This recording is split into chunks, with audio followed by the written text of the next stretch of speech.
Depuis 2 jours, à plusieurs reprises, nous avons, au cours de nos travaux, évoqué la dimension de la nécessaire recherche, du nécessaire travail de recherche. C'est le rôle que se donne le corps, carrefour d'observation, de ressources et de recherche du CNAEMO. On fait le point maintenant sur leurs travaux avec Hervé Parra, Marie-Christine Fleur et Patrice Carreau. Fleurs, pardon. Qu'est-ce que j'ai dit? Fleurs. Non, Bonjour. Donc on va présenter l'actualité du corps aujourd'hui à 2 voix pour le CNAEMO et en plus avec l'aide de Patrice Carreau, qui fait partie du conseil scientifique et du corps aussi.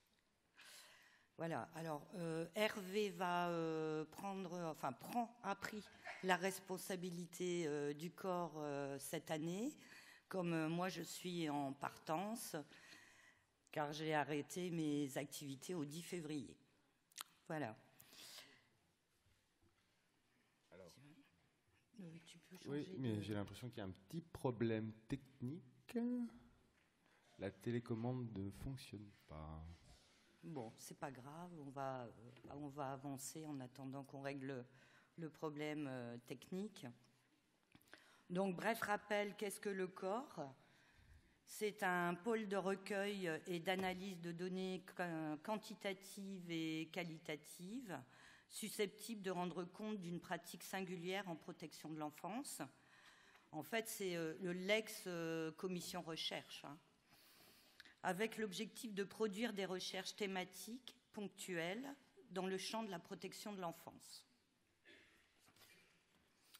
Donc, l'année dernière, nous avons saisi l'opportunité des assises comme lieu de rassemblement des travailleurs sociaux pour faire un premier sondage concernant les préoccupations et représentations des travailleurs sociaux de protection de l'enfance.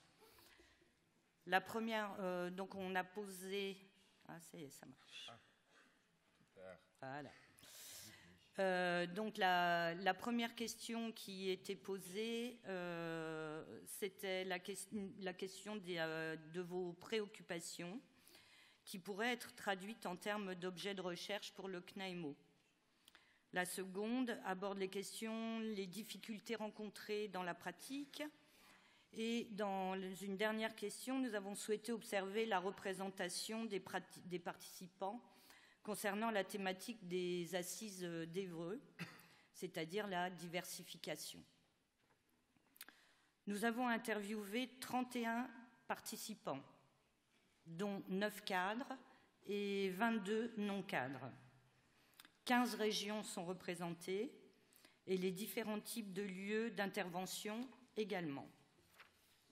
Donc rural, semi-urbain, urbain. Je ne sais pas si on dit semi-urbain. On peut, d'accord.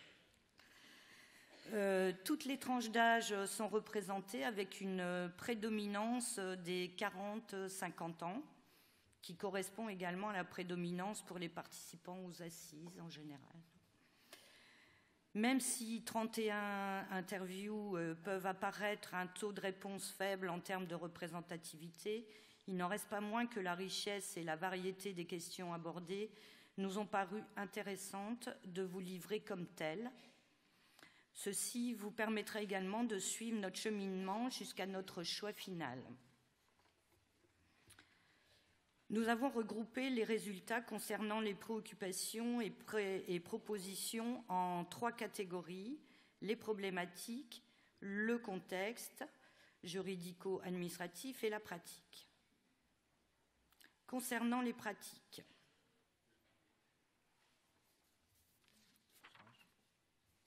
non, excuse-moi, c'est moi.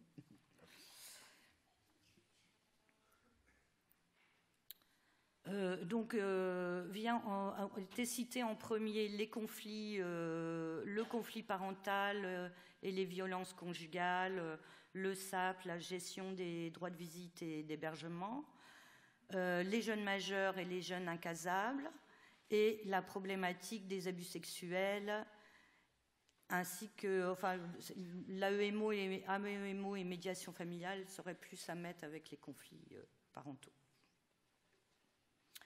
D'autres réponses moins citées, mais qui méritent notre intérêt, comme le devenir des enfants en AEMO, l'opposition entre droit des parents et intérêt de l'enfant, AEMO et retour de placement, placement et continuité de la prise en charge. Concernant le contexte juridico-administratif, disparité de la norme entre départements, la question de l'équité, mais aussi moins cité l'évolution de la place du conseil départemental en protection de l'enfance, la mutualisation des moyens entre associations et services, l'articulation entre AEMO et AED. Concernant la pratique, la question du partenariat, mais aussi l'évolution des pratiques. Certaines réponses relevaient plus d'un besoin en formation, comme l'accompagnement des jeunes professionnels, les écrits, crise et changement, comment créer du lien, gestion du temps et contenu de l'AEMO, nécessaire vigilance et intrusion. Concernant les difficultés que vous rencontrez dans la pratique, nous les avons regroupées en 4 catégories: les moyens, les problématiques, la pratique et le contexte et les dispositifs. Concernant les moyens, c'est la question du temps qui est largement évoquée, avec le manque de temps, pas assez de moyens en AEMO classique, il y avait aussi les déplacements. On retrouve la question des adolescents et la question de la liste d'attente est particulièrement intéressante, mais plus une problématique de politique publique que de recherche. Concernant les problématiques, sont le plus cités les troubles psy et prise en charge des enfants, précarité des familles, comment traiter la question des abus sexuels et des addictions. Concernant la pratique, plusieurs dimensions sont évoquées, comme l'adhésion, l'isolement du travailleur social et des services, la posture, le partenariat, la responsabilité, la légitimité. Certaines de ces thématiques pourraient être reprises par la commission formation. Concernant le contexte et le dispositif, cloisonnement des interventions et rupture dans les prises en charge. A été également évoquée la diversité des attentes des différents acteurs de la protection de l'enfance.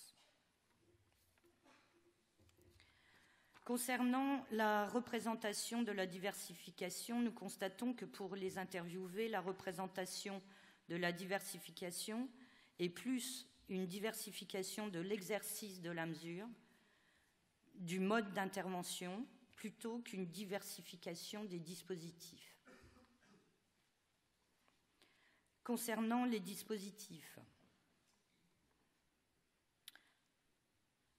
action basée sur les besoins des enfants, les besoins des familles, réflexion collective, croiser les regards, volonté de changement de pratique,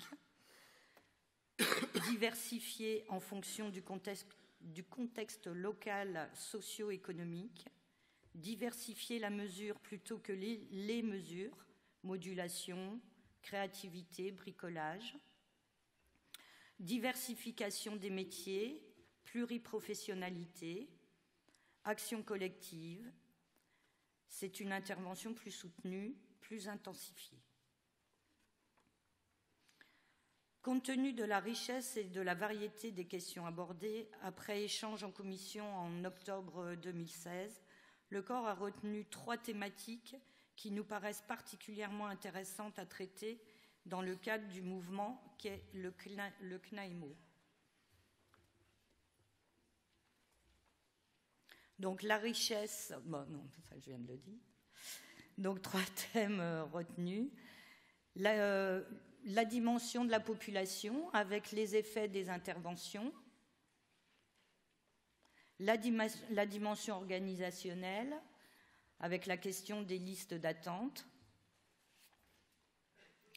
et la dimension de la pratique avec le sentiment de solitude du travailleur social évoqué dans le cadre des interviews. Donc je vais laisser Hervé vous détailler tout ça. Oui, merci Marie-Christine. Effectivement, on l'a vu, une richesse dans vos réponses qui nous a obligés à essayer de trouver, je dirais, des thèmes qui puissent être synthétisés et potentiellement traitables, car c'était effectivement l'un des enjeux au regard de tous les éléments que Marie-Christine nous a présentés, qui était effectivement de pouvoir trouver des questions qui soient exploitables. Alors, je dirais, maintenant qu'on a isolé ces 3 thèmes, se pose quand même la question du pourquoi et du comment travailler sur ces questions-là. Et peut-être qu'il faut rappeler tout l'intérêt que nous avons à s'emparer des questions à la fois des effets de la solitude du travailleur social et des effets d'intervention et également ce que l'on a indiqué sur la liste d'attente. D'abord et peut-être surtout parce que ce sont des questions qui sont peu ou pas traitées malgré l'existence de différents observatoires, au-delà du nôtre qui est à côté des observatoires qui sont, je dirais, plus professionnels, à effectivement décider de se concentrer sur des questions qui étaient propres au milieu ouvert. Et ça, effectivement, si l'ONPE, l'Audace peuvent, par leur prise de position, parfois nous interroger, nous donner des éléments pour réfléchir, voire même nous mettre en question. On pense notamment au dernier rapport de l'ADF. Effectivement, nous, on a fait le choix de traiter des questions qui sont propres à notre milieu et on pense qu'on est les mieux placés pour pouvoir le faire. Alors, nous verrons si les résultats de nos travaux nous permettront de confirmer cette hypothèse.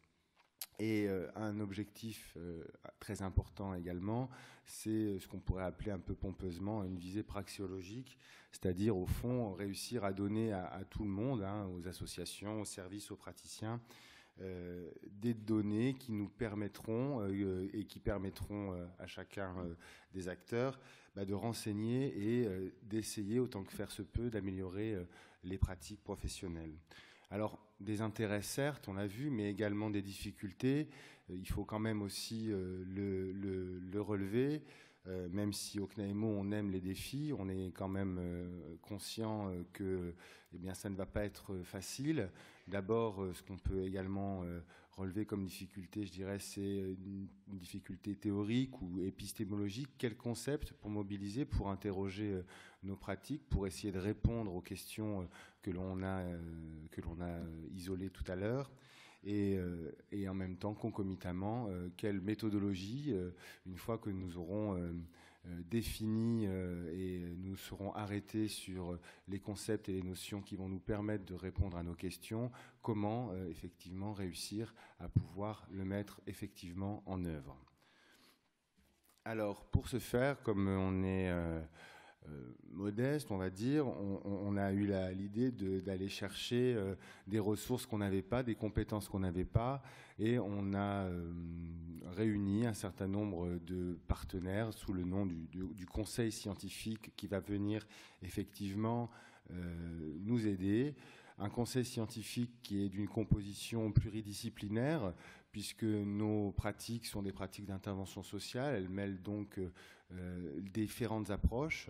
Et au sein de notre conseil scientifique, dont Patrice Carreau et aujourd'hui nous fait le plaisir et l'amitié d'être le représentant. Patrice est géographe social, il vous expliquera très rapidement comment il travaille.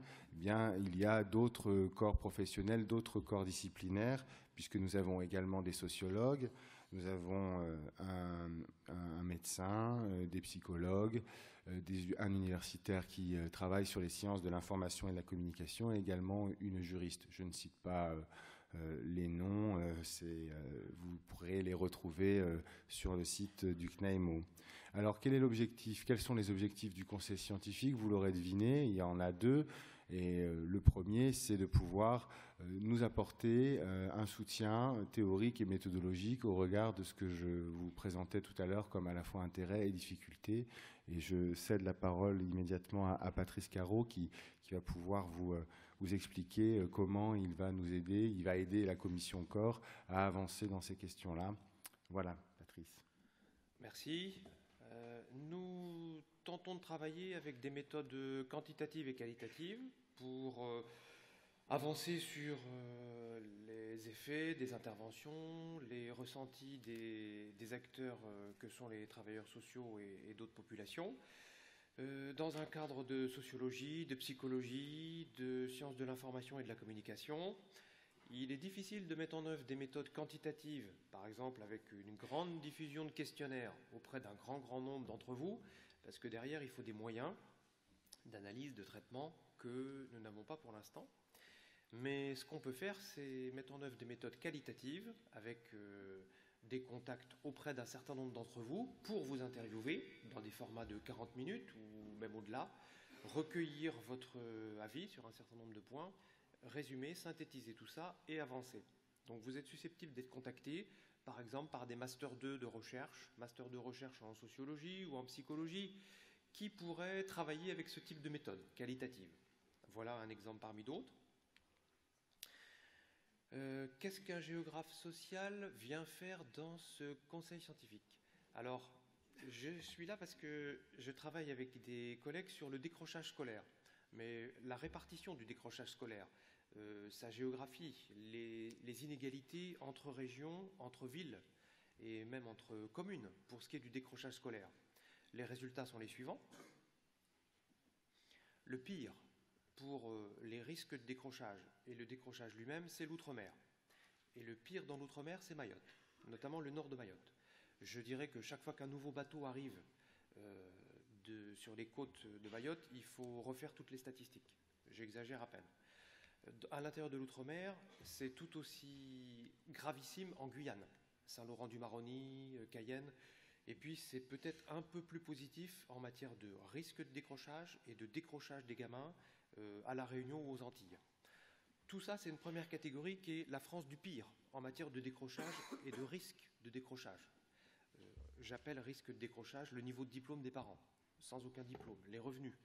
Dans certains quartiers de Cayenne ou de Marseille, nord de Marseille, le revenu déclaré par les familles est de 7 000 euros. 7 000 euros par an pour le ménage. Donc, si on continue la liste, après vous trouvez les Hauts-de-France. Dans la France métropolitaine, la France qui est le plus à risque et où il y a le plus de décrocheurs en quantité et en proportion, ce sont les Hauts-de-France. Et les Hauts-de-France, tout autant les zones rurales que les zones urbaines. C'est-à-dire qu'en Picardie, vous avez une pauvreté rurale qui est particulièrement aiguë, plus aiguë que dans d'autres régions rurales en France. Si je continue la liste, le Languedoc-Roussillon, Provence-Alpes-Côte d'Azur sont particulièrement concernés par décrochage et risques sociaux de décrochage, avec des parents d'élèves très démunis, culturellement, financièrement. Et à l'inverse, la France qui va le mieux, c'est l'Alsace. L'Alsace dans son ensemble, où il y a très peu de zones concernées par beaucoup de décrocheurs, beaucoup de décrochage. Et puis la Bretagne également, qui bénéficie d'une situation socio-économique peut-être plus favorable que les Hauts-de-France ou le Languedoc-Roussillon. Je terminerai sur le rural. Les cartes qu'on a pu établir, cartes du nombre de décrocheurs, montrent que les pouvoirs publics s'intéressent historiquement beaucoup aux zones urbaines sensibles et aux jeunes urbains à risque de décrochage ou en décrochage, alors que nos cartes montrent qu'il y a des accumulations quand même assez sérieuses de décrocheurs dans un certain nombre de zones rurales. Je pense au nord de l'Aquitaine, je pense à la Picardie profonde, je pense à toutes les périphéries du bassin parisien qui vont être des morceaux de Lyon en Bourgogne, qui vont être des morceaux du Loiret par exemple, dans l'Académie d'Orléans-Tours. Toutes ces périphéries rurales où il y a beaucoup de décrocheurs, et c'est la carte de France du vote du Front National au premier tour des cantonales. Il y a une correspondance assez frappante entre la carte des décrocheurs en France, la carte du chômage longue durée et la carte du vote Front National au premier tour des cantonales. Merci Patrice. Oui, merci. Donc on voit à travers cet exemple un petit peu, je dirais, toute la richesse et tout l'intérêt naturellement de cette approche de la géographie sociale, et c'est tout à fait en adéquation avec notre préoccupation au niveau du Carrefour, puisque depuis de nombreuses années et dès l'origine, l'un des axes majeurs pour lesquels le Carrefour s'est créé, c'était précisément d'essayer d'abord de mettre en question cette question de l'hétérogénéité des dispositifs de protection de l'enfance sur l'ensemble du territoire français. Et je pense qu'effectivement, grâce au soutien de la géographie sociale, on va pouvoir probablement avancer, même si la question traitée ne sera pas stricto sensu celle de l'échec scolaire et du décrochage scolaire, puisque de toute façon elle est traitée par ailleurs, mais comme on le disait tout à l'heure, la dimension des effets de nos interventions est là aussi effectivement en fonction des territoires, en fonction des dotations, en fonction des offres de services. Probablement il y aura là des différences, mais là encore ce sont pour l'instant des intuitions, des hypothèses qu'il nous conviendra de mettre au travail. Le deuxième et dernier point, je te vois Michel ouvrir les mains, donc je me dépêche. Mais c'est important quand même que l'on en fasse l'annonce aujourd'hui. Nous souhaitons favoriser la recherche. Alors, très drôle, merci. Nous souhaitons favoriser la recherche en protection de l'enfance sous l'égide du CNAEMO. Et pour ce faire, le Conseil scientifique a élaboré un appel à contribution en direction des praticiens du milieu ouvert, on va dire, qui sont engagés dans une recherche universitaire, des étudiants dont l'objet de recherche concernerait la protection de l'enfance, l'AMO ou la parentalité. Et aujourd'hui, nous sommes fiers de vous annoncer que pour l'année à venir, et nous récompenserons 3 prix seront décernés aux meilleures recherches, entre guillemets, qui seront sélectionnées par un comité de lecture et tout à fait éminent, composé du conseil scientifique et des membres de la commission corps. Voilà, donc 3 prix annuels qui auront pour objet, comme c'est indiqué sur cette diapo, de récompenser les meilleures recherches de l'année en cours. Le prix consistera en une publication dans la revue Espace Social du CNAEMO. J'ai une pensée un peu émue pour notre collègue Jean-Minck, qui a eu un petit souci de santé, et que vous avez vu hier en tribune. Deuxième aspect de ce prix, une invitation aux Assises nationales 2018 du CNAEMO à Biarritz, et nous aurons, j'espère, à la tribune la présentation orale des trois gagnants, si je puis dire, de ce prix-là. Alors, comme je viens de l'indiquer, il se déroulera lors des 38e Assises nationales en 2018 à Biarritz.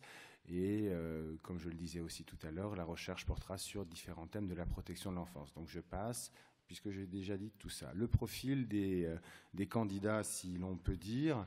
Donc je l'ai dit, mais je le rappelle, c'est important pour tous ceux qui sont parmi nous ou qui ont des réseaux. Donc ce seront des praticiens donc, du milieu ouvert qui sont engagés dans une recherche scientifique, des professionnels qui sont en lien avec la protection de l'enfance également engagés dans une recherche, des étudiants en master ou en doctorat, des chercheurs qui peuvent être d'ores et déjà affiliés à un laboratoire de recherche, et également des formateurs en travail social, là aussi affiliés à un laboratoire de recherche, car il nous semble important que les formateurs puissent avoir également la possibilité de contribuer à nos travaux, mais effectivement, il faut qu'ils soient affiliés à un labo de recherche, ce qui n'est pas le cas pour tout le monde. Alors, soumission, c'est simplement les dates à laquelle il faudra renvoyer vos écrits. Alors je vous dis ça très rapidement, vous retrouverez l'appel à contribution qui sera dès demain sur le site du CNAEMO. Envoyez donc vos propositions de recherche pour le 30 juillet à l'adresse suivante, prix.meilleurrecherche-pe pour protection de l'enfance @cnaemo.com. Et maintenant, donc, pour terminer, la feuille de route pour l'année à venir. Donc, on a parlé de cet appel à contribution et ce lancement du prix de la recherche. Deuxième point, nous ferons un séminaire en avril qui regroupera des membres du conseil scientifique et de la commission afin justement de stabiliser la question de la méthodologie de recherche que nous allons pouvoir déployer et qui traitera, comme on l'a déjà indiqué, sur les effets produits par les différentes mesures de milieu ouvert en fonction de différents territoires. La recherche devra démarrer en septembre 2017 et mobilisera a priori 2 centres, Caen et Bordeaux, avec, comme on le disait, 2 départements universitaires a priori pressentis, un département de sociologie, un département de psychologie. Donc là aussi, c'est ambitieux. Il va falloir essayer de trouver des concepts et des méthodes qui satisfassent les 2 départements, ce qui, je crois, sera là aussi une innovation.